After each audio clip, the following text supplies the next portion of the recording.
Hello and welcome to the Homeowner Prep podcast. I'm your host, Eric Alon, and this podcast was created to provide real-world advice and accountability for first-time homebuyers. We'll be interviewing industry experts, providing some how-tos, and talking with first-time homebuyers about their personal experiences. If that sounds interesting to you, please be sure to subscribe, and if you're watching on YouTube, be sure to hit the little bell to be notified when new episodes release. Now let's dive into today's episode.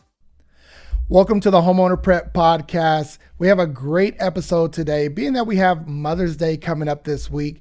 I really wanted to dive into some of the lessons that I've learned from my mom, some money lessons, some things that I've learned to prepare me for home ownership and for financial responsibility along the way.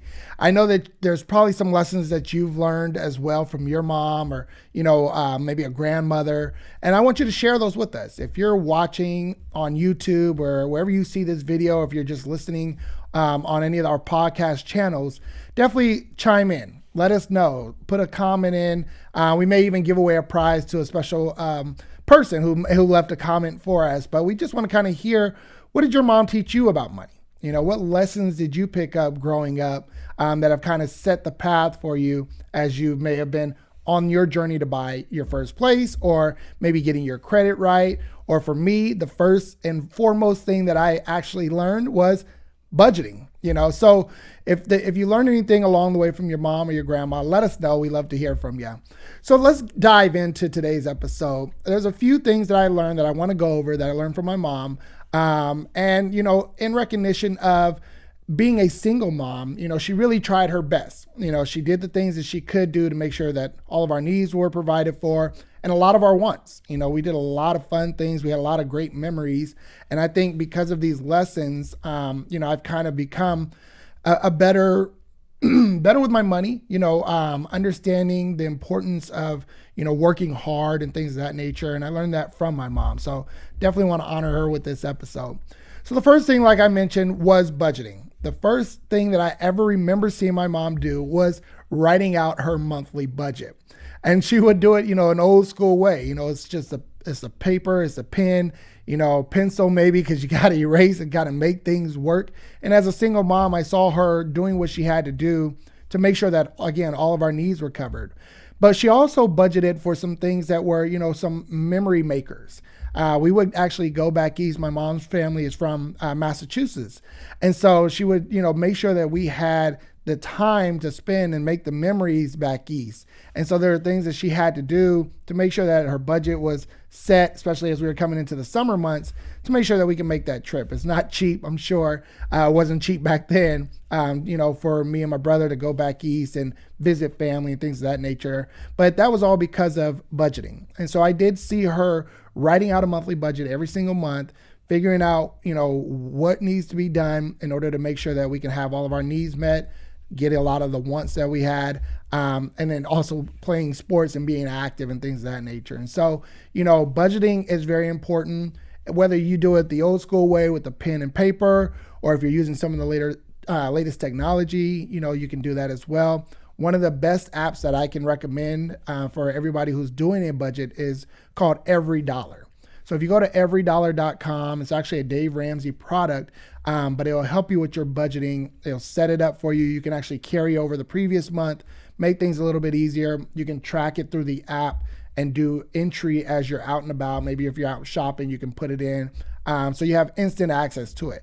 If you do it the old school way, that's fine. If you do it the new school way with the tech and things of that nature, that's typically what I do. There are some tools out there, so definitely check out EveryDollar.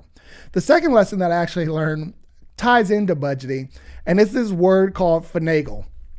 My mom loved to finagle. Now, I know the traditional definition of finagle is kind of like this devious or deceptive way of doing things, but to my mom, finagling was about making it work, figuring out a way, stretching your budget, if you would, to make sure that you can meet all the things in that budget and still have some money left over for emergencies and things of that nature. So my mom was great, at finagling. She would figure this out.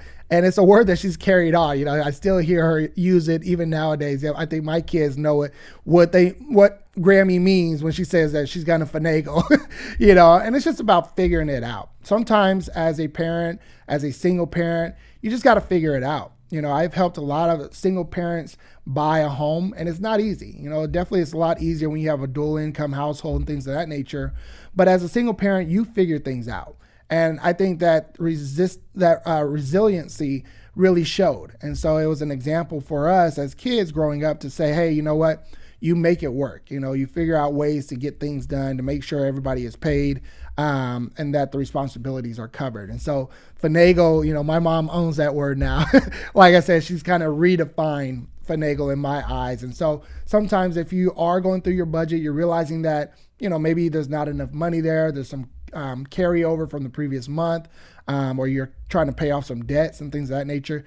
You need to finagle. You need to figure things out. You need to find a way to get the bills paid, and ultimately, be on a path and a journey to achieving the goals that you have, whether it's home ownership or being debt free or whatever the case may be. So definitely take advantage of that word. I know my mom definitely redefined it for us, and that word is finagle. So the next lesson that I learned from my mom as we got older, obviously, she started making more money. She went back and got her degree, and I'll talk about that in a second. But, what I started to see was that my mom was giving a lot. She was giving of herself, but most importantly, as people were in need, friends, family, she was there to support them. If they had a financial need, she was there to give. And so I learned early on that, we're blessed to be a blessing. We're blessed to give. If there's other people who are in need and, they're coming on hard times, whatever the case may be, she was there to help out when she could. And she couldn't always help out. She had her own responsibilities. And I think that's important to understand. You can't go out and trying to save the world when you're still, on a path yourself. But when you get to a point where you do have some money to give, or you can give some time, or volunteer or donate or things of that nature, those are opportunities for you to be a blessing to other people. So that was definitely the third lesson that I learned is I just saw her giving of herself, again, helping out family, friends who are in need, and understanding the purpose of being a blessing to others. It was never out of expectation of anything back. It's just a matter of she was in a position to help. And now it's funny because I talk to her more and more as, she's getting set and ready for retirement. I'm just telling her, hey, you might have to be a little bit more selfish now. You gotta start preparing for retirement and things of that nature and investing. And, we have these conversations because she's such a giver. And so, yes, you can give, but you don't want to overgive to where you put yourself in a financial bind, especially if you're nearing retirement and things of that nature. So, be thinking about that, figure out ways to give. It's not only monetary. Again, you can give your time, you can donate to different organizations. But as you're starting to, get closer to some goals like retirement, if you're saving up to buy a house, you need to be a little selfish at that time so that you can hit that goal, and then you're in a better position to help others at that time. So, be a blessing. We're blessed to be a blessing and to give and, to help others, which is great. It's awesome. But again, make sure that you're not giving so much of yourself that you're putting yourself in a bind. So definitely conversations that we have now. The last lesson that I do want to talk about is something that's important for a lot of people that I talk to who are in the process of buying a home. They didn't quite hit a deadline that they have for themselves. Maybe they wanted to buy a house before their 25th birthday or their 30th birthday or whatever the case may be. But this lesson that I learned from my mom is that it's never too late to get started. As I mentioned, my mom did go back to school and get her degree. She actually went on to get her master's degree as well. But I realized that she did all that as an adult, as a parent, and recognizing all the different things that she still had on her plate. But it was never too late to start something. And so I learned a lesson that, if you have a goal, even if there was a deadline, if there was an expectation of when you were supposed to achieve said goal, it's not too late to get started. So if you're in the process of, hey, you know what, I've been renting and I want to buy a house and, I'm now 30, 40, 50, whatever the case may be, it's never too late to get started. My mom actually bought a home, as I got out of the house, as a late teenager, graduating high school. And so my whole childhood, we rented. And again, my mom was doing what she could. She set her budget, she finagled, she did all these things to meet all the responsibilities. But when it came to time to owning a home, it wasn't until much later. Again, she went back to school, she got her degree and better paying jobs and things of that nature. So as time progressed, she became a homeowner. Fast forward a couple years later, I actually got to help her buy a home after I got my license. And a funny story that she loves to share all the time is that, she was my hardest client. She was, the most difficult client I've ever had. And she admits to it. She's like, we should have been on a HGTV show, because it was hilarious, just the back and forth and, things that we were going through. But ultimately, it was a pleasure and a privilege to be able to help my mom buy a home, and she still owns that home today, and has a ton of equity that she's built up over time and things of that nature, and been able to leverage that home. And so ultimately, again, as she's getting closer to retirement, that home is an asset for her. And I'm happy that I got to help her through that process, no matter how difficult it was. There was actually at one point she was calling and she was like, hey, you know what? I don't think I want the house anymore. And let's just cancel and let's keep looking. And we're in escrow and I call the agent and I'm like, you know what?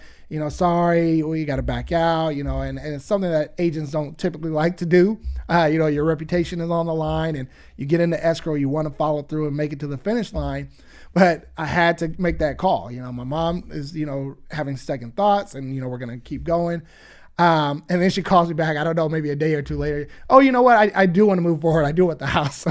So now I'm going back and having to talk to that agent again. And so, we laugh and we joke about it, but ultimately I had the privilege and the honor to help her in that process and helping her understand different financing options using a Native American 184 loan program. There's programs out there for everybody. And so even if you are a single mom, single dad, if you're looking to buy a home and you're feeling like maybe, hey, I should have done this years ago, or, I've been renting so long, I just don't know what's the first step. Reach out to us because we can definitely help you. It's never too late to actually getting started, getting on the path to buying a home, no matter how long it takes you. So those were the lessons that I learned from my mom. I love to hear any lessons that you've gotten from your mom growing up, money lessons, real estate lessons, investing lessons, anything like that. I think that it's important that we recognize the moms in our lives who have blessed us not only with the time, the love, but also set us up for the future, and put some things in our head, in our lives that, hey, these are good habits to have financially, and set you on the right path. So if you have any feedback, any, advice from your moms that you love to share, make sure you drop it in the comments. This, again, is a special episode. This is dedicated, of course, to my wife. Happy Mother's Day. To my mom, happy Mother's Day, and happy Mother's Day to all the moms that are out there. I really hope that you got some value from today's episode. As always, we're here to help. So if you have any questions, reach out to us. You can find us on all social media platforms. You can reach out to us. You can send us a message through Instagram at Homeowner Prep.